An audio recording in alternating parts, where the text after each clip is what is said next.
मंच पे आसीन हम सब के अपने हैं, जिन्होंने अपने जीवन काल में कहीं ना कहीं कुछ न कुछ करके हम सबका दिल छुआ है। ऐसे मेरे अपने डॉक्टर राम बाबू गोयल साहब, मंच पर आसीन अभय चौधरी साहब, मुन्नालाल गोयल जी, रमेश अग्रवाल जी, सुमन शर्मा जी, प्रवीण अग्रवाल जी, गोयल साहब के समस्त परिजन, इस संस्था के समस्त अधिकारीगण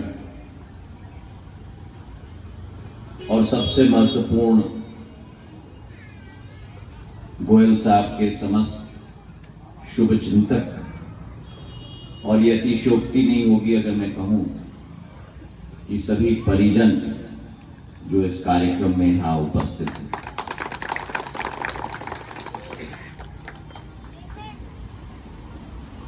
पुरानी हिंदी की एक गाना है कि कहां से शुरू करूं और कहां खत्म।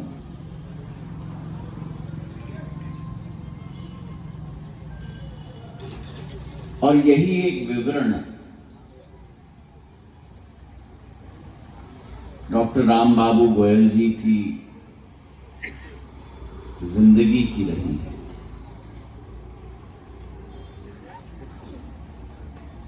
अभी मंच से बोले कि लोग कहते हैं मैं बुजुर्ग हूं। आप बिल्कुल बुजुर्ग नहीं हैं, आप तो बिल्कुल नौजवान हैं। और भगवान का आशीर्वाद आपके साथ ऐसा ही रहे। और आपने कहा कि मैंने कहा कि आपको मैं 13 वर्ष से जानता हूं। 13 वर्ष से नहीं, मैं आपको 40 वर्ष से जानता हूं।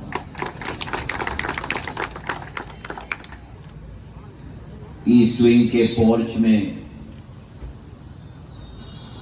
तो बड़े महाराज जनसंपर्क में होते थे, मेरी ड्यूटी भी लगाई जाती थी।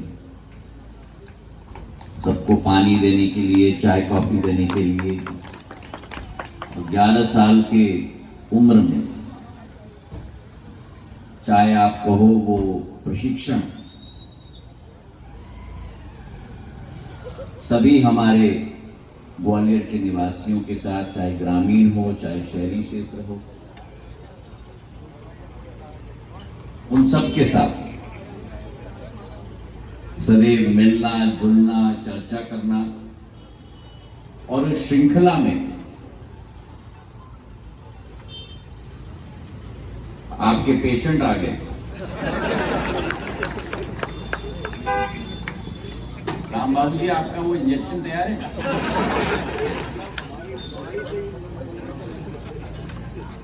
कैसी लगेगा?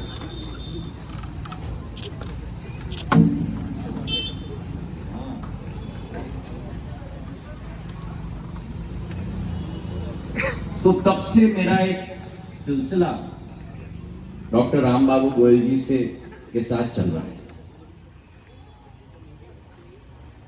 मैं सन 1983-84 की बात कर रहा हूं।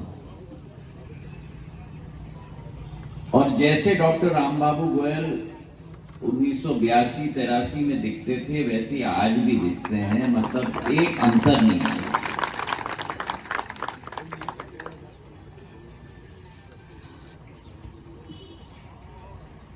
उनकी वाणी में भी मां सरस्वती विराजती है। उनकी कार्य की क्षमता, उनका समर्पित भाव चिकित्सा क्षेत्र के प्रति, उनका समर्पित भाव समाज के प्रति, ये अतिशयोक्ति नहीं होगी अगर मैं कहूं कि हम जैसे लोगों को भी डॉक्टर रामबाबू गोयल जी से प्रेरणा मिलती है। आज उनका सपना पूरा हो रहा है। ये उनकी एक आराधना थी। मेरे पूज्य पिताजी के साथ इनका एक संबंध ग्वालियर के निवासी का तो था ही, लेकिन ग्वालियर के निवासी से अतिरिक्त एक परिवार का सदस्य के रूप में थे। और मैं वाकिफ हूं, मैं मौजूद था कई बार जब उस ईस्ट विंग के दफ्तर में डॉक्टर रामबाबू गोयल जी के साथ मेरे पूज्य पिताजी की चर्चा होती थी, विकास के बारे में, प्रगति के बारे में, चिकित्सा के क्षेत्र के बारे में। और उस प्रेरणा से मेरे पूज्य पिताजी के साथ जुड़े, साथ में मिलकर सामाजिक कार्य की एक नया इतिहास की रेखा ग्वालियर में डॉक्टर रामबाबू गोयल ने तैनात की।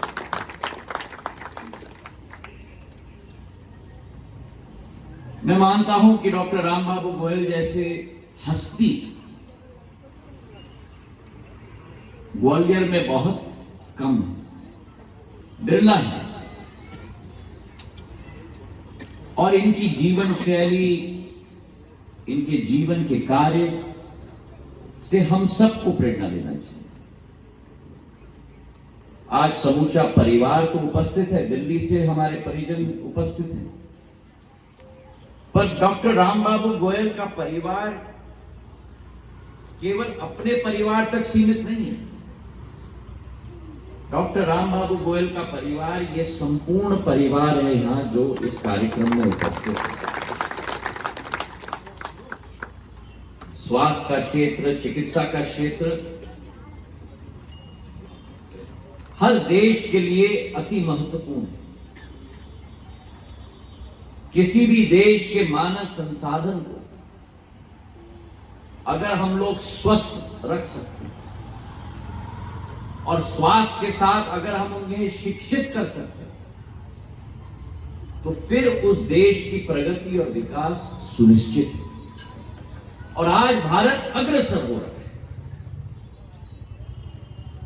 भारत आज अंडर डेवलप्ड कंट्रीज की सूची में नहीं शामिल, डेवलपिंग कंट्रीज की सूची में नहीं शामिल। आज भारत प्रधानमंत्री नरेंद्र मोदी जी के नेतृत्व में विश्व के आर्थिक शक्तियों के लिस्ट में शामिल हो चुकी है। 2013-14 में हम लोग 11 नंबर पर विश्व में, और 9 सालों में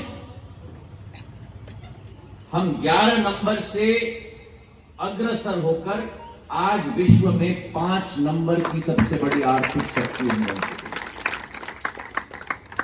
और ये विश्वास मैं आपको दिलाता हूं क्योंकि वो नई ऊर्जा मुंबई, दिल्ली, बेंगलोर, कलकत्ता, चेन्नई, हैदराबाद जैसे बड़े बड़े शहरों से नहीं, लेकिन वो नई ऊर्जा ग्वालियर, पूना, इंदौर, जबलपुर, जयपुर, लखनऊ, आगरा, कानपुर, इलाहाबाद, प्रयागराज, वाराणसी ऐसे शहरों में से जो नई ऊर्जा भारत के आम जन तैनात कर रही है, उसके आधार पर जो आज भारत 5 नंबर पर है, 2030 तक भारत विश्व की तीसरी नंबर की आर्थिक शक्ति में पूर्ण रूप से स्थापित है। आज हमने इंग्लैंड को पीछे छोड़ दिया। जो देश हम पर हुकूमत करने का सपना रखता था, आज इंग्लैंड 6 नंबर पर है और भारत 5 नंबर पर है। और देखो ये सहयोग कि इंग्लैंड का प्रधानमंत्री प्रवासी भारतीय बन गया, Rishi Sunak.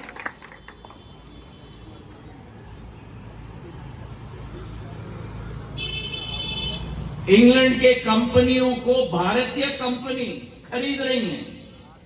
Jaguar, land rover, Tetley चाय, ब्रिटिश स्टील, अब सब भारत के कंपनी मालिक बन गए।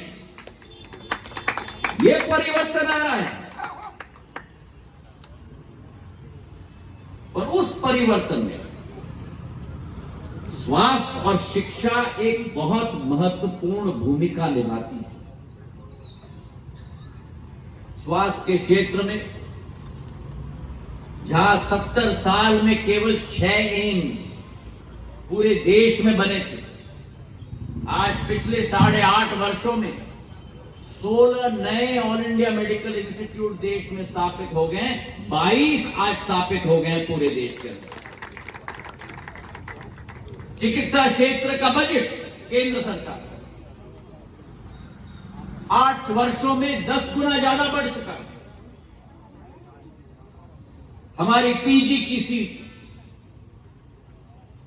हमारी एमबीबीएस की सीट में 90% बढ़ोतरी हुई। 261 नए मेडिकल कॉलेज आज स्थापित हो गए हैं 8 वर्षों में, ताकि ये स्वास्थ्य कर्मियों की आबादी नहीं, स्वास्थ्य सैनिकों की आबादी। मैं झुक के प्रणाम करता हूं हमारे सभी चिकित्सकों को, जिन्होंने कोरोना के समय में युद्ध की तरह, सेना की तरह देश की जनता की सेवा की। मैं झुक कर प्रणाम करता हूं।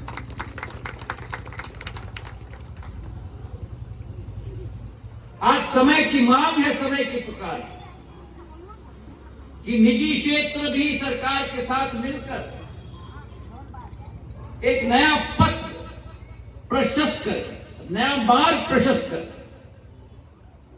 और डॉक्टर रामबाबू गोयल का ये आई हॉस्पिटल,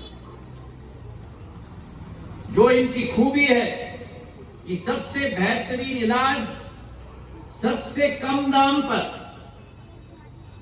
ये छाप डॉक्टर रामबाबू गोयल के ऊपर पिछले 50 वर्षों से लगा।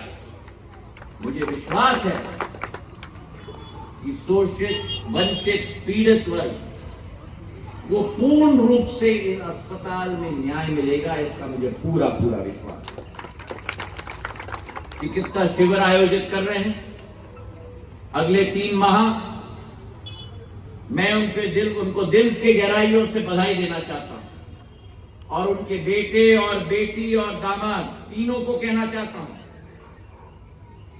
कि संकल्प लेकर पूज्य पिताजी, पूज्य ससुर जी के पदचिन्हों पर चलने का एक संकल्प लेकर जिंदगी में चलो। उनका आचरण, उनकी शैली, उनका स्वभाव, उनकी सौम्य शक्ति को अपने जीवन में अपनाने की कोशिश करो। मैं धन्य हूं कि मेरे परिवार, मेरे पूज्य पिताजी और मुझे एक ऐसे शख्सियत के साथ जिंदगी बिताने का एक मौका मिला, डॉक्टर रामबाबू गोयल के रूप में। आप सबको इस कार्यक्रम में आने के लिए बहुत बहुत धन्यवाद, बधाई, धन्यवाद। जय हिंद, जय भारत।